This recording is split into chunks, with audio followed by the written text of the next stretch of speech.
share a few words with us.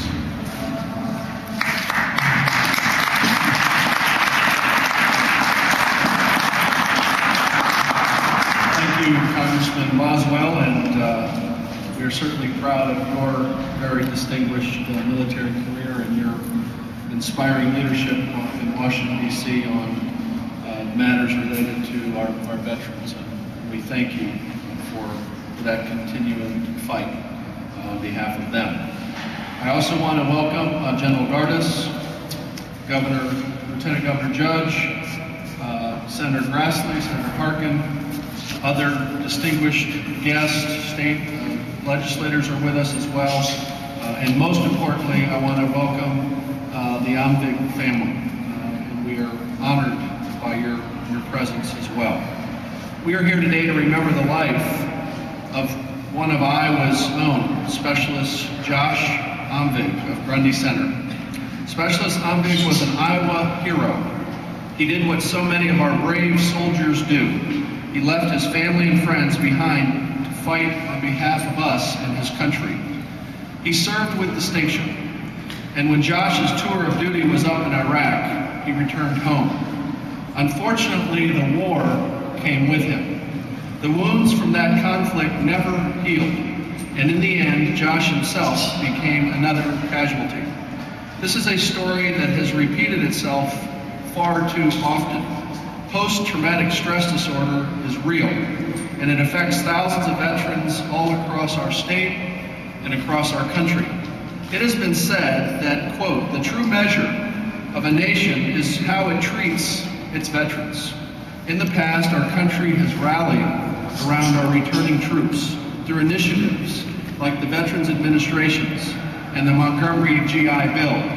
Today, I'm honored to stand with the Omvig family and members of our congressional delegation as we reaffirm our commitment to our veterans. Last year, we in the state government provided over $4 million for injury, education, and housing assistance for Iowa's veterans, especially those returning from Iraq and Afghanistan. And it is my priority this year to make the Iowa Veterans Home in Marshalltown the best in the nation. But while our work here every day is to support our veterans, our work is not done. I believe it's time for all Iowans and Americans to come together and end the national tragedy of veterans suicide and to support our veterans who are suffering from mental illness and substance abuse. The Josh Omvig Veterans Prevention Suicide Act is the first step in this mission that we all share. And I thank the members of our congressional delegation who are here for your leadership on behalf of our veterans. To Mr. and Mrs. Omvig and the entire family, I welcome you, and we will keep you in our thoughts and prayers, and we will always remember your terrific son. Thank you.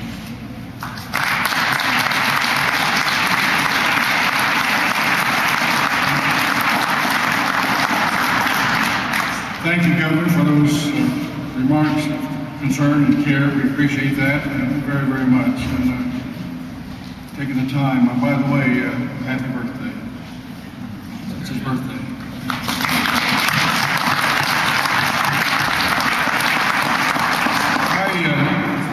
I'm very pleased to turn out today. It's a true testament of Josh's life. Come and be with us today for this presentation. I look around the room, I see a lot of people that I all recognize. I probably should do some. I'll try not to do all. I'll take the time, but I'm certainly proud to be here with my two senators. I remember Senator Grassley and Senator Harkin were at the State Fair some years ago. We had a lady from California was our Secretary of Agriculture, and she was kind of touting how strong agriculture was in California and so on.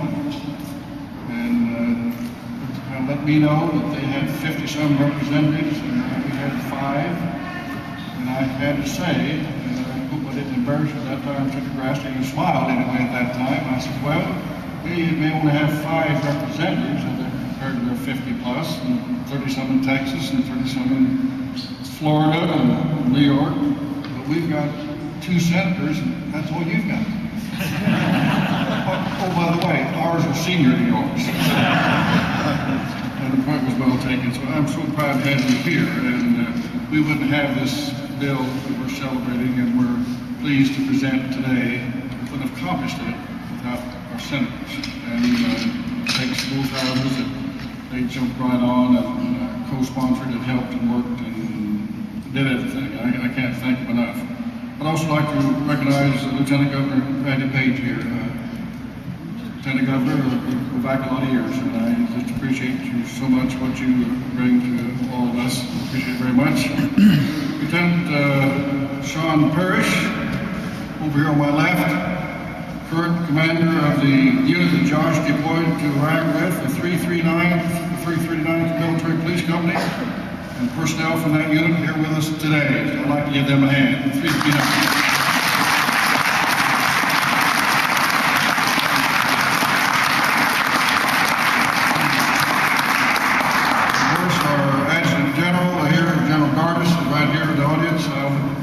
Sorry, General, I won't normally do this to General, but please stand up and be recognized.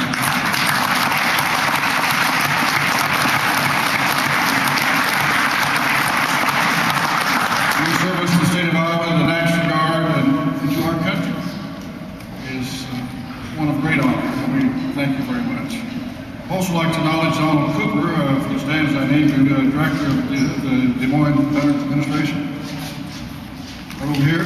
Okay, thank you.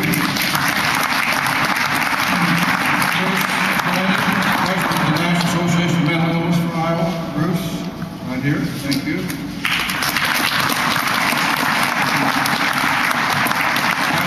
I saw him earlier, our great Director of Veterans Affairs, Patrick, doing a great job on this.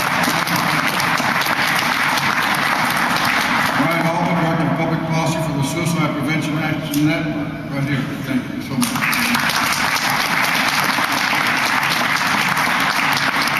You've done that you're doing for all veterans in that mental health area is extremely important.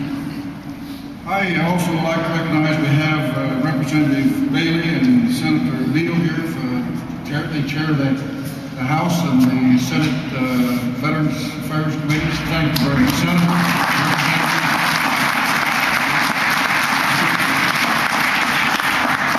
And I see Speaker Murphy has joined us. Thank you. Good to see you here, sir. Thank you so much. I, of course, want to get along with the program here, and I have to stop and think for a moment as we sent out one of our correspondents. We were there to help you with Veterans Affairs and so on, and Ellen called. And we learned of the tragedy at Randy Center. And we're kind of taken back, and I suppose hopefully nobody would have said, well, that's a terrible situation, and I guess there's nothing we can do. We didn't feel that way.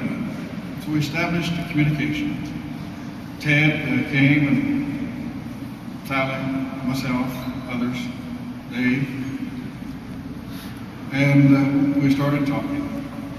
And the pain that we went through, trying to feel what you felt, suffering, what more difficult thing could happen to a parent, to a mother? Knowing that the need was there for her son because of what he had been through, he was wounded, to have to witness him taking his life. And we were taken by that. So we can't stop here, we got to do something about this. And as we talked with Mom and Dad, Ellen and Randy, Senator Harkin, Senator Grassley, we got to do something. So we started a discussion and what became this bill that we are here to present them the red line copy of today. And in that process, I want you to know these parents said, you know, we're suffering this loss for all the rest of our lives. But what can we do for others? What can we do to help others? Because this tragedy is going across our nation. And we've ignored it. And so they stepped up to the plate and they have helped numerous. And they will continue to do that. And in the memory, the name of their son. It's something we just have to appreciate very, very much. And so on November the 5th, I'm proud to say, of 2007, the Josh Omvig Veteran Suicide Prevention Act was signed into law.